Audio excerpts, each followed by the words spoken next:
लोग कोशिश कर रहे हैं किसान के हाथ में पैसा कैसे पहुंचे, इन योजनाओं को लेकर हम लेकर आए।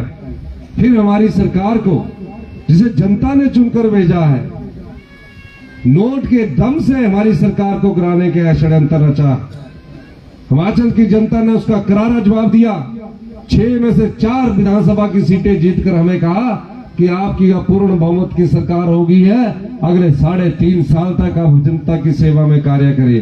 5 साल हम जनता की, उसके बाद 5 साल बाद हम जनता की अदालत में जाएंगे। अगर हमने अच्छा काम किया होगा आप हमारे साथ खड़े होंगे, अगर हमने अच्छा काम नहीं किया होगा तो जैसे आप बदलाव कर सकते हैं वो आपके हाथ में है। यही लोकतंत्र की खूबी है। पर यहाँ लोकतंत्र को खरीदा गया, आपके वोट को खरीदा गया। आपके वोट को खरीदकर अपनी राजनीतिक सत्ता की लालसा को पूरा करने के लिए इस क्षेत्र के विधायक ने ढेरा के लोगों का अपमान किया। आपसे वोट लेकर वो विधायक बने और राजनीतिक मंडी में बिके। ऐसे व्यक्ति को आप ही लोग सबक सिखा सकते हैं। ये चुनाव हिमाचल प्रदेश की सरकार बनाने के लिए नहीं होने जा रहा कि हिमाचल की सरकार बनेगी, मंत्रिमंडल बनेगा। इस सरकार का मंत्रिमंडल बन चुका है, सब कुछ हो चुका है। और यहाँ देखिए, ईमानदार भारतीय जनता पार्टी के कार्यकर्ताओं से भी मैं कहना चाहता हूँ, आप ईमानदार है, अपने पार्टी के प्रति वफादार है, लेकिन ये चुनाव राजनीतिक बुराई के लिए होने जा रहा है। ये सरकार बनाने के लिए चुनाव नहीं होने जा रहा। सभी भारतीय जनता पार्टी, किसान, मजदूर, सबको, कांग्रेस के सभी कार्यकर्ताओं को इकट्ठा होकर इन तीनों विधानसभा क्षेत्र में बुराई काम करना होगा, ताकि भविष्य में कोई भी आपका वोट लेकर विधायक बनकर राजनीतिक मंडी में ना बिके। ये मैं आपके साथ कहना चाहता हूँ। ऐसे लोगों को आपको सबक सिखाना होगा जो आज झूठ का सहारा लेकर आपके पास फिर आ रहे हैं कि हम 3.5 साल में विकास करवाएंगे। कहां से करवाएंगे विकास? सरकार हमारी है, फिर झूठ बोलेंगे। क्या फिर इस्तीफा दोगे आप? तो ये झूठ बोल रहे हैं। इन व्यक्तियों को सबक सिखाना होगा। तो सिखाएंगे भी सबक की नहीं सिखाएंगे? हाथ खड़ा करके दसे कौन सिखाना चाहता? सारे ही सिखाना चाहते, 1-2 तो होने।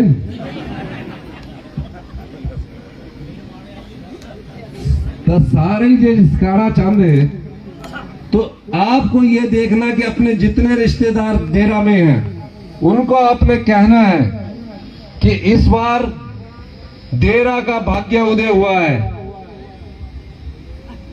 और ये भगवान ने इस भाग्य उदय को पैदा किया है, किसी और ने नहीं किया, किसी और ने नहीं किया है। किसी ने सोचा भी नहीं था कि मुख्यमंत्री के तौर पर मुझे इस क्षेत्र में चुनाव लड़ना पड़ेगा। और ये भाग्य किसके द्वारा पैदा किया गया है? अहंकारी के द्वारा, धनवान के द्वारा। अगर वो इस क्षेत्र के किसी पंचायत के किसी माता की, बहन की राय भी लेता, बुजुर्ग की राय लेते कि मैं आजाद प्रत्याशी हूं, कांग्रेस पार्टी की सरकार उनका काम नहीं करती, तो मुझे क्या करना चाहिए, मैं इस्तीफा दे दूं, तो उन्होंने कहना था मती मारी गई हो, बुद्धि भ्रष्ट गई हो। अगर कांग्रेस काम नहीं करती तो बीजेपी करने बैठी जाए। आजाद तो बैठ ही सकता था, आजाद बैठ सकता था। और अब आपके पास खूब कह रहे हैं, नेताओं को मिला रहे हैं। तो ये सब चीजों को मैं आपके सामने इसलिए कहना चाहता हूं कि आज मैं आपके पास आया हूं और आपसे ये अनुरोध करना चाहता हूं। ठीक बोला इन्होंने, एक पर्ची पकड़ाई। डैम ओस्टी के लिए नहीं बैठे वो, धरने में डैम ओस्टी के लिए नहीं बैठे, डैम ओस्टियों की समस्याओं का समाधान के लिए नहीं बैठे। और देखो, कोर्ट में भी इस्तीफे के लिए गए, डैम ओस्टी के लिए नहीं गए। मैं कहना चाहता हूं, सच में आपका भाग्य उदय हुआ है। 50 साल से इन डैम ओस्टियों की समस्या का कोई समाधान नहीं कर सकता। इन डैम ओस्टियों के लिए अगर मुझे कानून बदलना पड़ा तो हमारी सरकार कानून बदलेगी। और मैं आपको कहना चाहता हूं, इसके मैंने निर्देश दिए हैं कि मुझे बताइए कि कैसे हमने आगे बढ़ना है। तब मती मारी गई थी, भगवान ने मती मारी, दीनता का चुनाव हुआ था, ये हुआ था ना। क्योंकि आपका भाग्य उदय हुआ है। इनकी बुद्धि भ्रष्ट हुई है, इन्होंने चुनाव करवाया आपके क्षेत्र का, किसी और ने नहीं करवाया। पर वहां के स्टेटमेंट दी कि देरा की जनता का बड़ा दबाव है, मुझे इस्तीफा देना पड़ेगा। देरा की जनता ने तो आपको 5 साल के लिए चुनकर भेजा। तो आपको कांग्रेस की प्रत्याशी श्रीमती कमलेश ठाकुर को अधिक से अधिक संख्या में वोट डालकर जिताना है। जिताएंगे भी कि नहीं जिताएंगे? हाथ खड़ा करके दसा, ये सच्ची खड़ा कर दे कि नहीं खड़ा कर दे?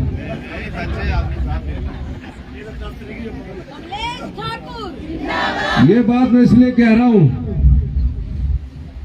चुनाव तो आते रहेंगे, सरकारें बनती रहेगी, मुख्यमंत्री और मंत्रिमंडल बनते रहेंगे, लेकिन ऐसे लोग जो 5 साल के लिए चुनकर जाते हैं, आपका वोट लेते हैं, विधायक बनते हैं और फिर आपके वोट को बेचकर बेशर्मी की हदें पार करके दोबारा से 3.5 साल के लिए वोट मांगने आते हैं।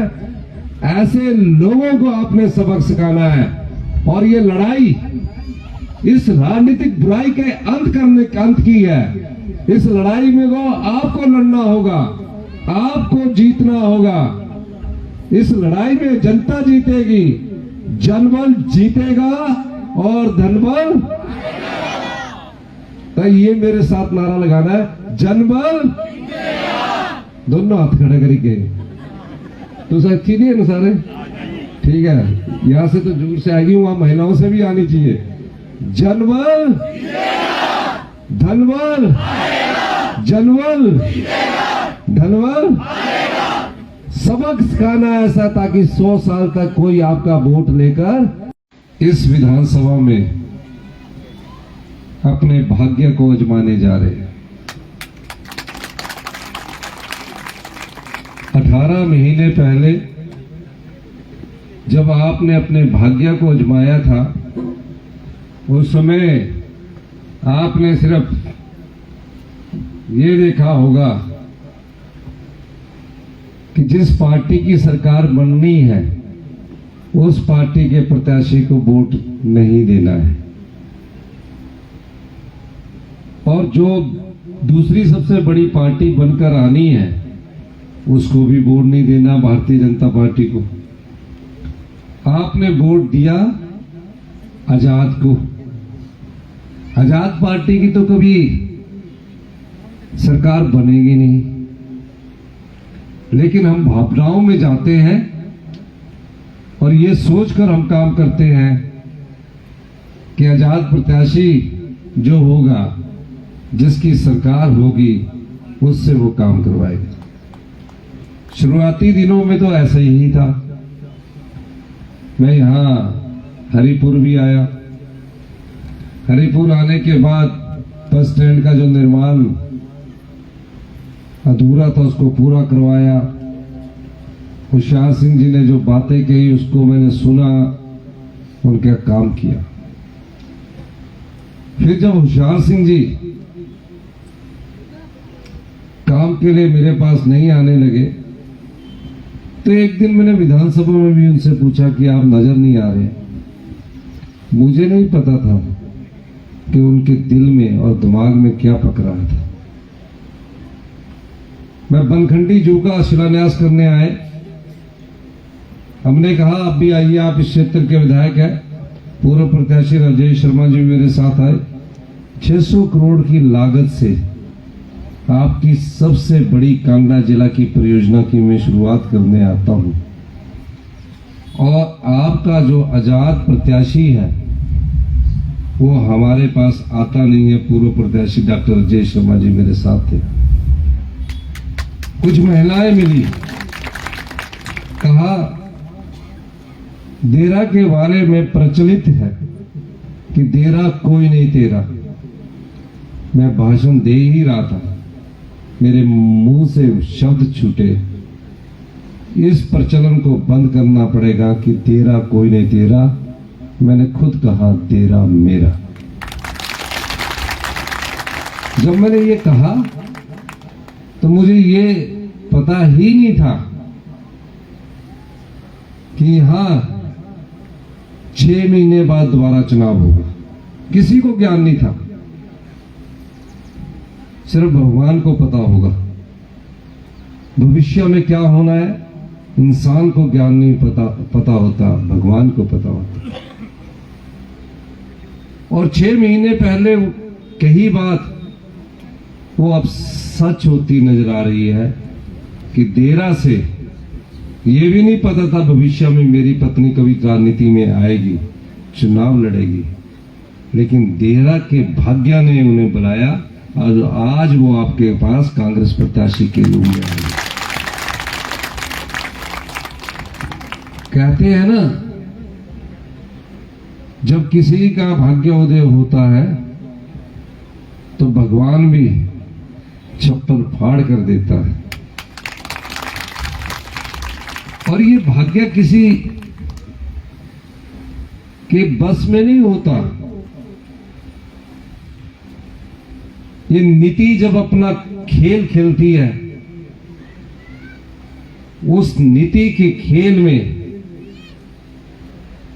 जब जनता ये जानती है कि कोई व्यक्ति यहां से चुनकर अहंकारी हो गया है,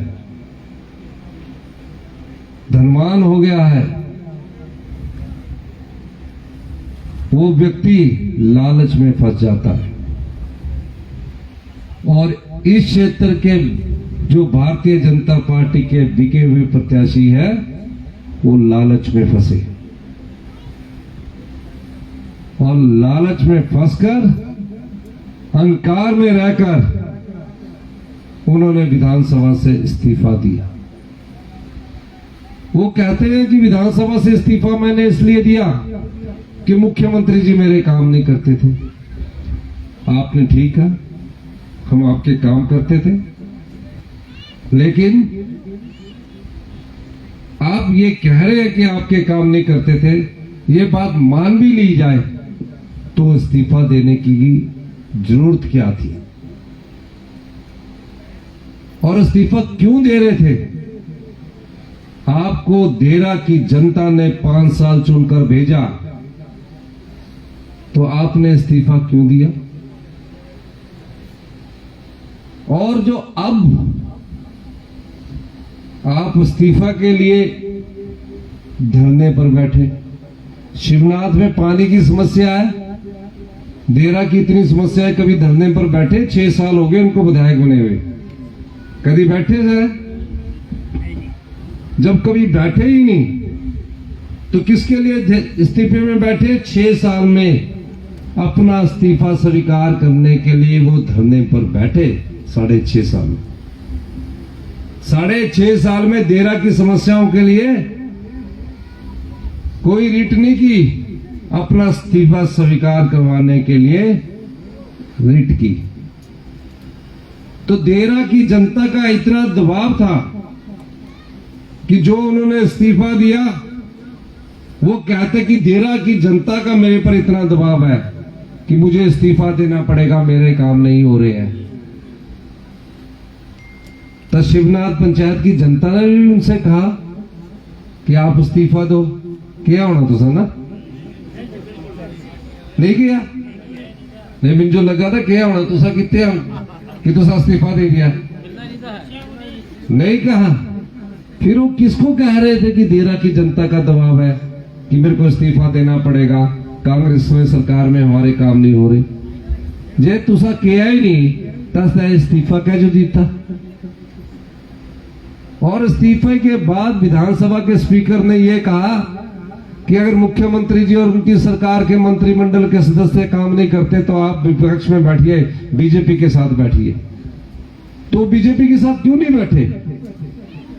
वो तो आजाद थे, उन पर कोई कानून थोड़ी नहीं लगता था। आपने कभी सोचा कि वो क्यों नहीं बैठे? क्या कारण रहा?